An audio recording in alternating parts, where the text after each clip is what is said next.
মুস্তফা এই নামটা শুনলে তোমাদের কি মনে হয়? বর্তমান জেনারেশনের কাছে কোনো কিছুই মনে হবে না, কিন্তু অনেকের কাছে এই গেমটা হলো একটা ইমোশন, একটা ভালোবাসার নাম। একটা সময় মানুষ পাগল ছিল এই গেমটা খেলার জন্য। স্কুল থেকে পালিয়ে বা বাবা মায়ের কাছ থেকে মিথ্যা কথা বলে বা কষ্ট করে টাকা জমিয়ে জমিয়ে এই গেমটা খেলতে হতো। মনে আছে সেই দিনগুলোর কথা? কিন্তু এত জনপ্রিয় একটা গেম থাকা সত্ত্বেও আমরা অনেকেই গেমের রিয়েল নাম জানি না। আবার গেমটা হয়তো আমরা 1000 বার কমপ্লিট করেছি ফুললি, কিন্তু তারপর আমরা গেমের সম্পূর্ণ গল্প জানি না।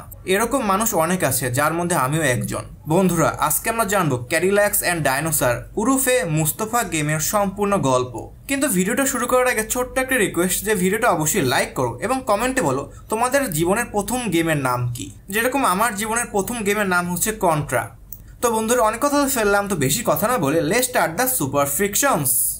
গেমের গল্প শুরু হয় 26 শতকে, মানে ফিউচারে। এটা ছিল এমন একটা অন্ধকার সময়ে, যে সময় মানুষের জন্য পুরো পৃথিবীটা ধ্বংস হয়ে যায়। মানুষের টেকনোলজি এতটাই অ্যাডভান্স করে যার ফলে পুরো পৃথিবীটা আস্তে আস্তে ধ্বংস হয়ে যায়। গ্লোবাল ওয়ার্মিং বা বৈশ্বিক উষ্ণায়ন এতটাই বেড়ে যায় যার ফলে পুরো পৃথিবী পানির নিচে ডুবে যায়।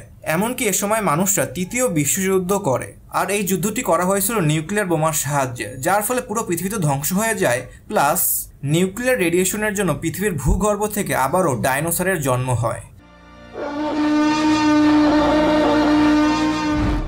তো সিম্পলি এটা হলো একটা ডিস্টোপিয়ান ফিউচার, সিম্পলি ধ্বংসে পরিপূর্ণ একটা মানবজাতির ফিউচার, যে ফিউচারে কোনো মতে মানুষরা ডাইনোসরের সাথে মানিয়ে জীবন যাপন করছে। কিন্তু এরকমই এক সময় এই পৃথিবীর সকল খারাপ মানুষ বা গুন্ডারা মিলে একটি বড় এবং খুবই পাওয়ারফুল একটা গ্যাং তৈরি করে, যার নাম দ্য ব্ল্যাক মার্কেটিয়ার্স। এরা মূলত ইলিগালভাবে ডাইনোসরদের হত্যা করে বা শিকার করে। এছাড়া ডাইনোসরদেরকে ক্যাপচার করে তাদেরকে ওয়েপন হিসেবেও ব্যবহার করে, যার ফলে মানুষ এবং ডাইনোসরদের মধ্যে থাকা একটা ব্যালেন্স ভেঙে যায়। এবং এই ডাইনোসরদের পাওয়ার ব্যবহার করে আস্তে আস্তে এই ব্ল্যাক মার্কেটিয়ার্স অনেক পাওয়ারফুল একটা গ্যাংয়ে পরিণত হয়ে যায়, যারা পৃথিবীর অনেকগুলো শহরকে দখল করে ফেলে। তো একটা সময় এই ব্ল্যাক গ্যাংকে থামানোর জন্য 4 জন মানুষ উঠে আসে, কারণ এখন যদি ব্ল্যাক মার্কেটিয়ারকে না থামানো যায় তাহলে তারা পুরো পৃথিবীটাকে দখল করে ফেলবে। তাই 4 জন পাওয়ারফুল মানুষ মিলে একটা টিম তৈরি করে। এদের মধ্যে ছিল জ্যাক ট্যানরিক। জ্যাক হচ্ছে একটি আমেরিকান মেকানিক, যে আমেরিকার আর্মিতেও কাজ করেছিল। দ্বিতীয় জন হচ্ছে ল্যাটিন আমেরিকার একজন মেয়ে প্লাস একজন রাজনীতিবিদ বা ডিপ্লোম্যাট, হানা ড্যান্ডি। এরপর তৃতীয় জন হচ্ছে সবার ফেভারিট ক্যারেক্টার মুস্তফা কায়রো। এক কথায় এর নামই পুরো গেমটা চলে। মুস্তফার জন্ম মিডল ইস্টের কোনো দেশে হয়, প্লাস সে একজন ইঞ্জিনিয়ার। এরপরে সবার লাস্টে চতুর্থ জন মেস ও ব্র্যান্ডোভেস। এই লোকটা হচ্ছে রাশিয়ান গুপ্তচর বা স্পাই, যে রাশিয়ার জন্য কাজ করে। যাই হোক, তো এই 4 জন মিলে একটা টিম তৈরি করে প্লাস একটা উদ্যোগ নেয় যে তারা যে কোনোভাবেই হোক না কেন ব্ল্যাক মার্কেটিয়ারকে ধ্বংস করেই ছাড়বে, যাতে করে সাধারণ মানুষ এবং সাধারণ ডাইনোসর রক্ষা পায়। এরপরে এই 4 জন তাদের মিশন শুরু করে। প্রথমে তারা ইস্ট কোস্ট নামে একটি জায়গায় অ্যাটাক করে, যেখানে মূলত ব্ল্যাক মার্কেটিয়ার গ্যাংয়ের প্রথম আস্তানা থাকে। এখানেই তারা ইললিগালভাবে ডাইনোসরকে সেল করে বা বিক্রি করে। তো আমাদের এই 4 জন হিরো সাহসের সাথে ব্ল্যাক মার্কেটিয়ার গ্যাংদের সাথে ফাইট করা শুরু করে, ধুমধাম ধুমধাম। এবং সবাইকে হারিয়ে আমরা এই এলাকার বস ভাইস টার্নার, যে এই এলাকাটা কন্ট্রোল করে, আমরা তাকে হারাই এবং এই এলাকাটাকে মুক্ত করি সাধারণ মানুষের জন্য।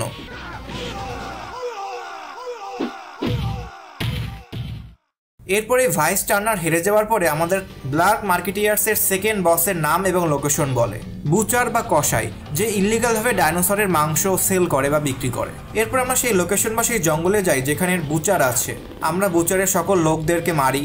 এছাড়া বুচারের আন্ডারে থাকা পাওয়ারফুল অনেক ডাইনোসরের সাথে আমরা ফাইট করি এবং সবার শেষে আমরা বুচার বা কসাইকে হারিয়ে ফেলি বা মেরে ফেলি এবং বুচারের কাছ থেকে এই জঙ্গলটাকে মুক্ত করি। কিন্তু যখন ব্ল্যাক মার্কেটিয়ার্সের 3 নাম্বার বস হগ এটা জানতে পারে যে আমরা বুচারকে মারার জন্য তার জঙ্গলে গিয়েছি, তখন হক সে তার দলবল নিয়ে আমাদের গ্যারেজকে দখল করে ফেলে।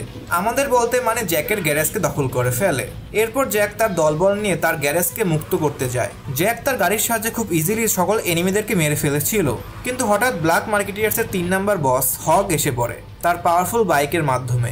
এরপর আমরা কোনো মতে আমাদের গাড়ি দিয়ে সেই বাইকের সাথে ফাইট করতে থাকি এবং অনেক ফাইটের পর আমরা সাকসেসফুলি হককে মেরে ফেলি। এরপরে আমরা আমাদের টিমকে নিয়ে জ্যাকের গ্যারেজে যাই, কারণ সেখানে অলরেডি ব্ল্যাক মার্কেটিয়ার্সের অনেকগুলো গ্যাং মেম্বার ছিল। প্লাস স্লাইস নামে একটি খুবই পাওয়ারফুল নিনজাও সেখানে ছিল, যে তার পাওয়ারফুল নিনজা টেকনিকের সাহায্যে সবার সাথে ফাইট করে। আমরা জ্যাকের গ্যারেজে যাই এবং আস্তে আস্তে সবার সাথে ফাইট করে সবাইকে ভাগিয়ে দেই এবং সবার শেষে আমরা ব্ল্যাক মার্কেটিয়ার্স গ্যাংয়ের চতুর্থ মিনি বস স্লাইস দ্য নিনজাকেও হারিয়ে ফেলি। এরপরে জ্যাকের নিকটে একটা মেসেজ আসে যে একটা গ্রামে ব্ল্যাক মার্কেটিয়ার্স গ্যাংরা হামলা করেছে। তাদের পাওয়ারফুল ডাইনোসর আর্মির সাহায্যে ব্ল্যাক মার্কেটিয়ার্সরা কোনোভাবে ডাইনোসরকে কন্ট্রোল করতে পারে এবং তারা ডাইনোসরকে কন্ট্রোল করে তাদেরকে ওয়েপেন হিসেবে ব্যবহার করে। এরপর আমাদের টিম সেই গ্রামটাকে বাঁচানোর জন্য সেই গ্রামে চলে আসে। একের পর এক ব্ল্যাক মার্কেটিয়ার্সের গ্যাং মেম্বার ও ডাইনোসরের সাথে আমরা ফাইট করতে থাকি, কিন্তু ব্ল্যাক মার্কেটিয়ার্স অলরেডি সম্পূর্ণ গ্রামটাকে ধ্বংস করে ফেলে। এখানে আমাদের একটা গ্রামবাসীর সাথে দেখা হয় যে আমাদেরকে মেসেজ করেছিল। সে আমাদেরকে সকল কথা খুলে বলে এবং এটাও বলে যে আমি জানি এই সকল কিছুর পিছনে আসলে দায়ী কে, এবং সে এটাও জানে যে ব্ল্যাক মার্কেটিয়ার্সরা কিভাবে ডাইনোসরকে কন্ট্রোল করে। কিন্তু সেই মেইন বসের নাম বলার আগেই তাকে কেউ মেরে ফেলে, আর এই লোকটা ছিল ব্ল্যাক মার্কেটিয়ার্স গ্যাং এর মিনি বস দ্য মর্গান। এরপরে আমরা মর্গানের সাথে ফাইট করি এবং মর্গানকে হারিয়ে ফেলি, কিন্তু মর্গান হেরে যাওয়ার পরে সে কোনো রহস্যজনকভাবে সে মিউট্যান্টে পরিণত হয়ে যায়, মানে মানুষ এবং ডাইনোসরের হাইব্রিড বা মিউট্যান্ট। এরপর আমাদের টিম কোনো মতে এই মিউট্যান্ট মর্গানকেও মেরে ফেলে। এরপর আমাদের টিম ব্ল্যাক মার্কেটিয়ার্সের অনেকগুলো আস্তানার উপরে অ্যাটাক করে, যেখানে আমাদের আরও অনেকগুলো মিউট্যান্টের সাথে দেখা হয়। আমরা তাদেরকে কোনো মতে অনেক কষ্টে হারাই। এরপর আস্তে আস্তে অনেকগুলো মিউট্যান্টের সাথে ফাইট করার পরে আমরা একটা গোপন ইনফরমেশন জানতে পারি যে ব্ল্যাক মার্কেটিয়ার্স গ্যাংয়ের মেইন বস কে, অথবা মানুষ এবং ডাইনোসরের উপরে ইললিগাল এক্সপেরিমেন্ট করার সেই মানুষটা আসলে কে। সেই মেইন বস বা সেই সায়েন্টিস্টের নাম হলো ডক্টর সাইমন ফেসেন্ডেন। এরপরে জ্যাক এবং তার টিম ডক্টর সাইমনকে থামানোর জন্য তার আস্তানায় যায়। এটাই হচ্ছে ব্ল্যাক মার্কেটিয়ার্সের মেইন আস্তানা, যেখানে সকল গ্যাং লিডাররা থাকে প্লাস সকল মেম্বাররা থাকে। আমাদের টিম অনেক কষ্টে সবার সাথে ফাইট করতে থাকে এবং ব্ল্যাক মার্কেটিয়ার্সের সকল আস্তানা যেরকম library, underground laboratory, coal mine, এরকম সকল জায়গা থেকে ব্ল্যাক মার্কেটিয়ার্সকে মারতে মারতে আমাদের টিম সামনে এগাতে থাকে এবং সবার শেষে আমরা ব্ল্যাক মার্কেটিয়ার্সের মেইন বস ডক্টর সাইমনের ল্যাবরেটরিতে চলে আসি, যেখানে মূলত ডক্টর সাইমন তার ইললিগাল এক্সপেরিমেন্ট করে মানুষ এবং ডাইনোসরের উপরে। এখানে আসার পর ডক্টর সাইমন আমাদের সাথে ভিডিও কলে কথা বলে। ডক্টর সাইমন বলে মানুষ হচ্ছে এই পৃথিবীর জন্য বিষাক্ত, এই পৃথিবীটাকে বাঁচানোর জন্য একটা নতুন এভলিউশনের প্রয়োজন, যে এভলিউশনটা আমি করব, ডক্টর সাইমন করব, এবং এমন একটি নতুন পৃথিবী তৈরি করব যেখানে মানুষ এবং ডাইনোসরের হাইব্রিড থাকবে, এবং আমি হব এই নতুন পৃথিবীর নতুন গড। এবং এটা বলার পরই ডক্টর সাইমন আমাদের উপরে 3টা মিউট্যান্ট পাঠায় অ্যাটাক করার জন্য। আর এটা ছিল গেমের 4 নম্বর বস, নিনজা স্লাইসের ক্লোন, ডাইনোসর মিউট্যান্টের ভার্সন, যা আগের থেকে অনেক বেশি পাওয়ারফুল ছিল। আমরা কোনো মতে তাদের সাথে ফাইট করি এবং সবার শেষে তাদেরকে মেরে ফেলি। এরপরে জ্যাক এবং তার টিম সামনে আগাতে থাকে এবং আস্তে আস্তে আমরা খুবই সিক্রেট একটা আন্ডারগ্রাউন্ড ল্যাবরেটরির ভিতরে ঢুকে যাই, যেখানে আমরা দেখতে পাই ডক্টর সাইমনের আসল রূপ। ডক্টর সাইমনের ল্যাবরেটরিতে হাজার হাজার মানুষকে মেরেছে, হাজার হাজার ডাইনোসরকে মেরেছে এবং তাদের উপরে ইললিগাল ইনহিউম্যান এক্সপেরিমেন্ট করে, তাদেরকে হিউম্যান এবং ডাইনোসরের মিউট্যান্টে পরিণত করে, যাদের সবার বডিকে আমরা নিচের ল্যাবরেটরির মধ্যে দেখতে পাই। এরপর আমরা ডক্টর সাইমনকে খুঁজে পাই এবং তার সাথে ফাইট করতে থাকি। ডক্টর সাইমন নিজের উপরে এক্সপেরিমেন্ট করে এবং নিজেকে একটা পাওয়ারফুল টি-রেক্স মনস্টারে পরিণত করে।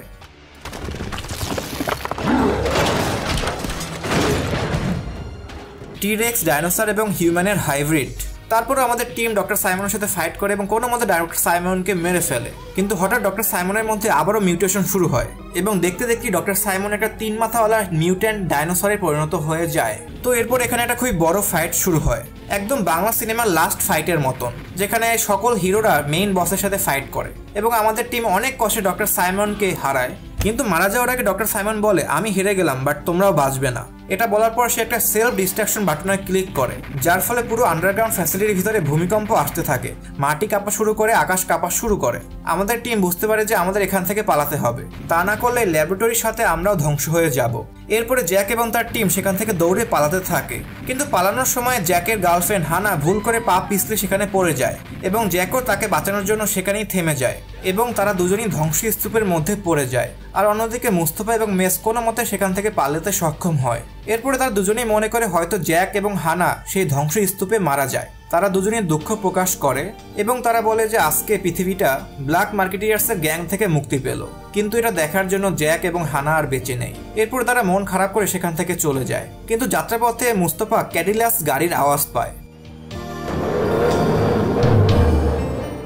এবং তারা দুজনেই দেখতে পায় যে ক্যাডিলাস গাড়িতে করে জ্যাক এবং হানা তাদের দিকে চলে আসছে এবং তারা বলে যে আমরা কোনো মতে সেখান থেকে পালাতে সক্ষম হই, এবার চলো আমরা 4 জনই বাড়িতে যাই, লেটস গো হোম। আর বন্ধুরা এখানেই আমাদের মুস্তফা বা ক্যাডিলাস অ্যান্ড ডাইনোসর গেমটা শেষ হয়। তো বন্ধুরা কেমন লাগলো তোমাদের সম্পূর্ণ গল্পটা? তোমরা কি আদৌ এই গেমটা কেউ কমপ্লিট করেছো? মূলত ছোটবেলায় আমি টাকা দিয়ে এই গেমটা খেলতাম, কিন্তু কখনই আমি এই গেমটাকে ফুললি কমপ্লিট করতে পারি নাই, কারণ আমার টাকা শেষ হয়ে যায় বা সময় শেষ হয়ে যায়। তো যাই হোক বন্ধুরা, আজকের মধ্যে এখানে ভিডিওটা শেষ করলাম। Thank you for watching this video, good bye and tata.